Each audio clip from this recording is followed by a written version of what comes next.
सांगण्याची आणि त्याचं मोठं प्रदर्शन मांडण्याची आवश्यकता नाही. फक्त ह्याच्यातून काहीतरी वेगळं मिळवण्याचा प्रयत्न कोणीही करू नये.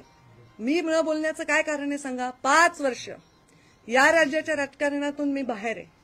मी मध्य प्रदेशची प्रभारी आहे, साधी आमदार नाही, साधी जिल्हा परिषद सदस्य नाही.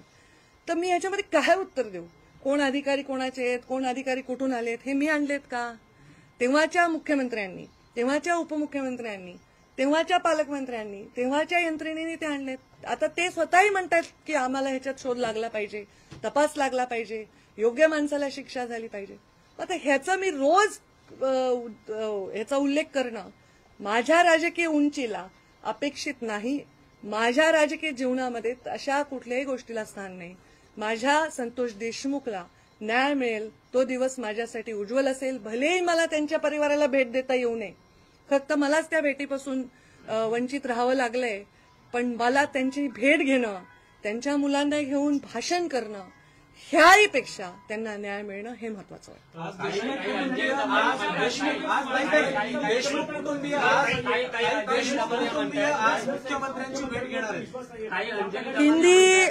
हिंदी में मैं प्रदूषण के बारे में कुछ कहना चाहती हूँ, और वो प्रदूषण हमारे मुंबई के प्रदूषण के बारे में आज मैंने बैठक ली है. हमारे प्रदूषण कंट्रोल बोर्ड के सारे अधिकारी, इस संबंध में हमारे कॉरपोरेशन के सारे अधिकारी, हमारे सचिव और सारे लोगों से मैंने आज विस्तृत चर्चा की. मेरी एक बैठक पिछले हफ्ते में भी हुई थी, और इन बैठकों में मैंने देखा कि मुंबई के प्रदूषण में जो बढ़ोतरी हमें नजर आ रही है उसके कारण क्या है. मेजॉरिटी में हमें जो बढ़ोतरी दिख रही है प्रदूषण में, वो डस्ट पार्टिकल की वजह से है. और डस्ट पार्टिकल की वजह से इसलिए है कि बहुत सारा कंस्ट्रक्शन का काम, बहुत सारे टनल्स, रोड्स, हाईवे का कंस्ट्रक्शन हो रहा है, और ये होता आ रहा है. फिर भी जब टेम्परेचर कम नहीं था तो ये डस्ट पार्टिकल निकल जाते थे, बह जाते थे, सेटल हो जाते थे. पर टेम्परेचर कम होने की वजह से समुद्र के दबाव के जो अलग अलग लेयर्स तैयार हुए, उसकी वजह से ये डस्ट पार्टिकल हमें नजर आ रहे हैं. मैं 2020, 21, 22, 23, 24 सब मंथ वाइज मैंने उसका रिव्यू लिया है. हमारे अलग अलग जोन होते हैं. Green Joan is the west zone, जहां 50 के नीचे प्रदूषण होता है. येलो जोन होता है जहां 50 से 100 से 200 में हमारा प्रदूषण होता है. हम लोग येलो जोन में हैं, तो हम येलो से आगे जो है वो जो ऑरेंज या ब्राउन जोन है वो ज्यादा हमारे हेल्थ के लिए हजार्डस है. तो हम आज येलो जोन में है. बस एक दो घटना घटी थी एक हफ्ते पहले, जहां बीकेसी में हम लोग ब्राउन जोन में चले गए थे, तो उसके कारण थे तात्कालीन, उसमें हमने उपाय योजना करके उसको कम किया है. मुझे पूरा विश्वास है कि अगले 3 हफ्ते में मुंबई के प्रदूषण में फरवरी के 3rd हफ्ते तक बहुत सारी सुधारना हम कर सकते हैं. इसमें हम प्रदूषण ये बहुत बड़ा वास्ट विषय है. ये कोई एक विषय नहीं है कि सिर्फ गाड़ियां चल रही है इसलिए प्रदूषण हो रहा है, या सिर्फ काम चल रहे इसलिए प्रदूषण हो रहा है.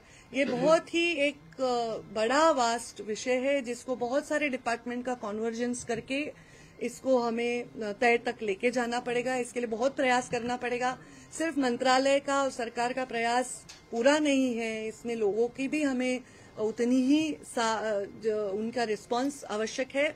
तो इसलिए हम इसको एक इंटरएक्टिव डिपार्टमेंट बनाना चाहते हैं. तो हम एक ऐप बना रहे हैं जहां आप देखेंगे कि कहीं प्रदूषण हो रहा है, कोई सीमेंट है या जो भी रेती है, इसको खुले ट्रकों में लेके जा रहे हैं, जो भी प्रदूषण के नॉर्म्स को यहाँ तोड़ा जा रहा है, आप हमें वहाँ जियो टैगिंग करके भेज सकते हैं उस ऐप पर, और हम उसमें जल्दी से जल्दी उन पे कार्रवाई करेंगे.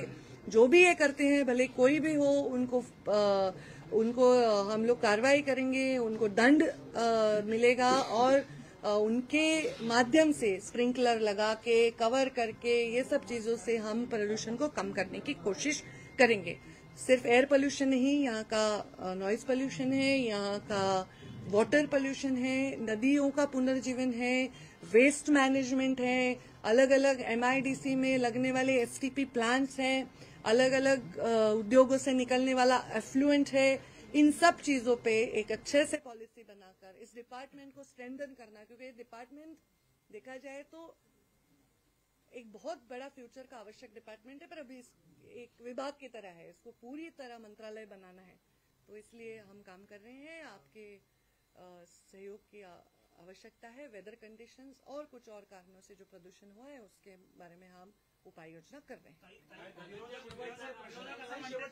मुंडेंचा राजीनामा घेतला पाहिजे, ज्या पद्धतीने संजय राठोड यांच्यावरती आरोप झाले होते तेव्हा त्यांचा राजीनामा घेतला होता, आता धनंजय मुंडेंवरती आरोप केले जाते तर त्यांचा सुद्धा राजीनामा घेतला पाहिजे अशी विरोधकांच्या प्रतिक्रिया। तेव्हा घेतला नाही त्यांचा राजीनामा, याच्यावर त्यांच्या पक्षाचे सर्वोच्च नेते आणि या राज्याचे सर्वोच्च नेतेच उत्तर देऊ शकतात। मी तर लहान आहे प्रोटोकॉल वाईज, मी कसं त्यांच्या कोणाच्याही या जिल्ह्यात कोणत्याही जिल्ह्यात घडलेल्या कोणत्याही घटनेच्या विषयी मी मागणी करणं, मी मंत्री आहे, माझे काही प्रोटोकॉल्स आहे मी, त्यामुळे मला वाटतं की ह्याच्यावरचे निर्णय जर घ्यायचे असते तर त्यांच्या वरिष्ठ नेत्यांनी घेतले असते, तर त्यांनी काय करायचं हे त्यांनी निर्णय घेतला असेल त्याचं उत्तर तेच देऊ शकतात।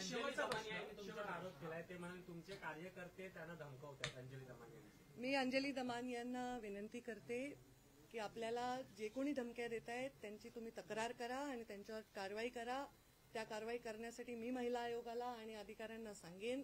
ते माझे कार्यकर्ते असं लेबल करण्याचं काही कारण नाही, कारण असं म्हणणं माझ्यावर अन्याय आहे, कारण मी काही त्यांच्या कुठल्याही विषयामध्ये या सगळ्या विषयात माझा दुरान्वयही कुठलाही संबंध येत नाही। त्यांचं असं म्हणणं आहे की मी कोणाचं नाव घ्यावं, मी याच्यावर बोलावं, ह्याच्यावर मी ऑलरेडी उत्तर दिलेलं आहे। त्यामुळे त्यांनी जर असं कोणी त्यांना बोलत असेल तर ते चुकीचं आहे।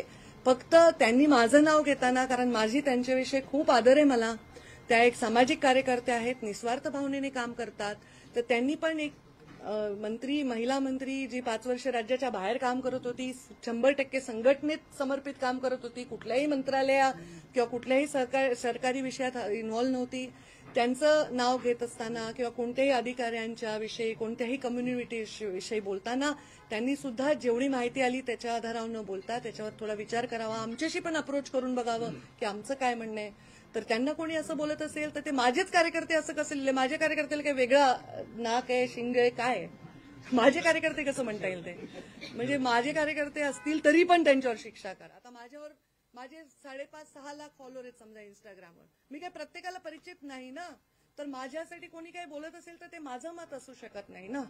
त्यामुळे माझा असं त्यांना वाटलं असेल तर त्यांनी त्याच्यावर कारवाई करावी, तो त्यांचा अधिकार आहे आणि त्या बाबतीत मी त्यांच्या पाठीशी उभी आहे। शेवटचा प्रश्न, तुम्ही पर्यावरण मंत्री आहात, बीडचे पालकमंत्री देखील होतात, बीडचं राजकीय पर्यावरण जे झालंय, प्रदूषण जे झालंय ते सुधारण्यासाठी काय प्रयत्न?